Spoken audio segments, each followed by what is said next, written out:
বাংলাদেশে বর্তমানে যত ভারতের অফিস আদালত এবং ভারতের দূতাবাস আছে, এগুলি যে পর্যন্ত বন্ধ করা না হবে, বন্ধ ঘোষণা না হবে, ততদিন পর্যন্ত বাংলাদেশ স্বাধীনতার পূর্ণতা পাবে না। তার কারণ সেই দূতাবাসগুলোতেই বাংলাদেশকে কিভাবে চষে খাবে সেটা নিয়ে গবেষণা হয়, সেটা নিয়ে কাজ করে।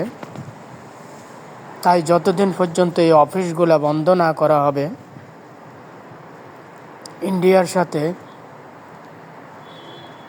ইন্ডিয়ার অফিসগুলা এবং ইন্ডিয়ার দূতাবাসগুলা যতক্ষণ পর্যন্ত বাংলাদেশে